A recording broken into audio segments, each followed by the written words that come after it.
just got played, and we just got done playing Gartenbau here at the Club of Glasser in Orlando, Florida. So stay tuned. We're going to give you our review of Gartenbau.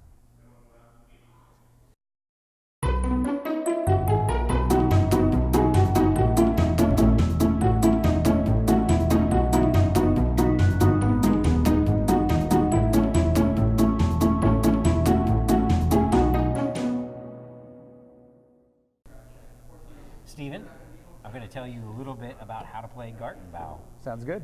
So basically in Gartenbau, it's a 2 to 4 player, and I hope I'm saying that right.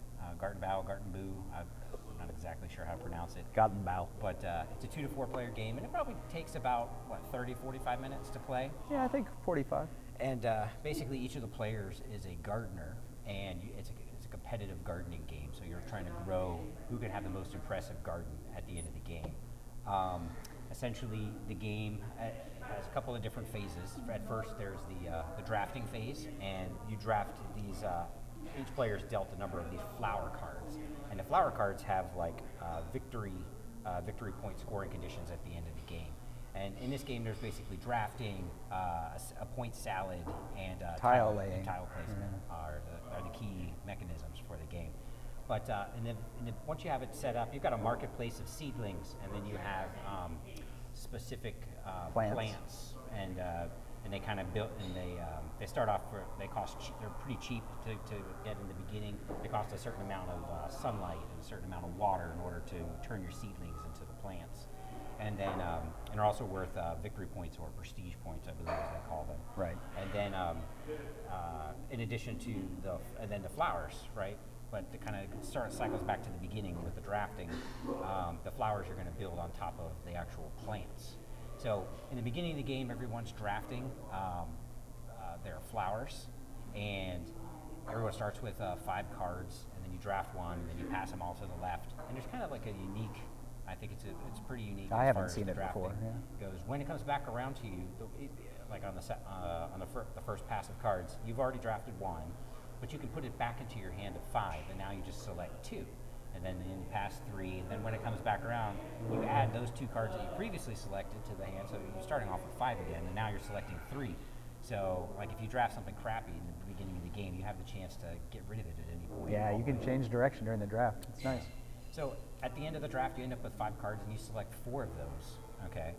And then, basically, the end of the game is going to be triggered by once the player plays their 4th flower card out into their garden, and then it goes around, and so everyone gets an equal number of turns. So it just goes back to the first player. Now, at the end of the game, it's just the person with the highest amount of prestige points in play, and you get those based upon the scoring conditions on the flower cards, and also on the plant cards. They're worth a certain number of prestige points as well. But basically, during your turn, you have 4 different actions that you can do. The first one is you can select resources. So there are 2 resources in the game. You've got water and you've got sunlight. And you're going to use those to, the next type of action you could do is to purchase a plant. They're going to cost resources, but then where you're going to play the plant, you also have to have a certain color of seedlings already laid out in your tableau, and because it has to span across 2 of the seedling tiles, right?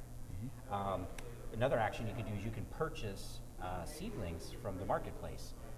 The one on the far end is free, but everyone that you want to skip over during your turn, you have to place one of your resources on there. So if you're going to purchase, I think there's a total of 6 in there. If you wanted to purchase the 6, it would actually cost you 5 resources. You have to put 1 on each one, and then they all slide down, and it's filled back up from the deck. So the 4 different actions, you can get resources, you can purchase the seedlings, and whenever you get the seedlings, you put them into your tableau or to your garden, and you can kind of you can arrange them whatever patterns you want, because that's part of the point salad at the end, however you're going to be arranging those. And then you can basically buy the upgraded plants, and they have to fit according to the color combinations or the seedling combinations. And then, or you can play your flower, and in order to play the flowers, you have to have a certain plant combination in your garden to play those. And when you also play one of your flowers, you also get to take 3 resources. And anytime you're taking the resources, you can only ever take 2 of the same color, or never more than 2 of the same color, and 1 of the other one. I believe those are the 4 actions. Get all 4 actions? Yeah, that's right.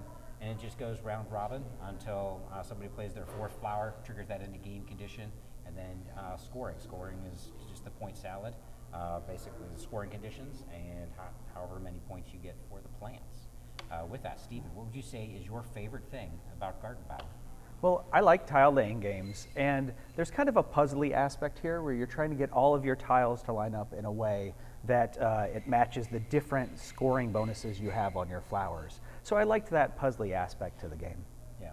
If I had to pick my favorite thing about the game is it moves so fast.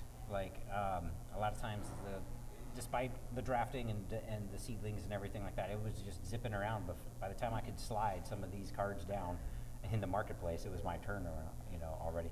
And I usually suffer from AP, but I don't think I had very much in this one. So it moves at a nice clip. It moved nice pretty speed. fast, except when it was Gary's turn. Yeah.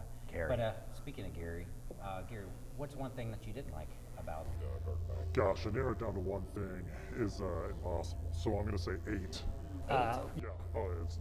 So you're right. The game moves quickly, and even you who suffer horribly from analysis paralysis and many other mental and physical conditions, it takes 45 minutes to play the game. It takes 55 minutes to figure out how the goal cards are going to work. The little mathematical problem on the bottom of the cards, it's super irritating. I can't stand it. Like, I want to stab my eyes. Okay, hold on. I just have to make a disclosure here. This is a prototype version of the game that we have. Some of these components here, instead of cards, will actually be tiles, and the icons will probably be a little bit clearer as the rules are, finally tweaked and developed and get a little bit bigger. And you have your own reference cards, so you can easily determine what those scoring conditions are on those cards. But anyways. Another thing I can't stand is the sliding of these cards, the seedlings. It's a constant effort. It's someone's entire job. That is true, but gardening is a passion. You have to love it. Gary's just sad because we gave him a job during the game. No one should ever give me a job. That's true. Well, is that all that you have for us, Gary? You disgust me, both of you. Filth. Again, Gartenbau is coming to Kickstarter very, very soon, so make sure you jump over there and back this ray of sunshine with a little bit of water, and you'll have a beautiful garden.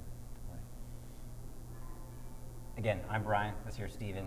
And unfortunately, you met Gary, and we're just got Gary. Thank you for watching.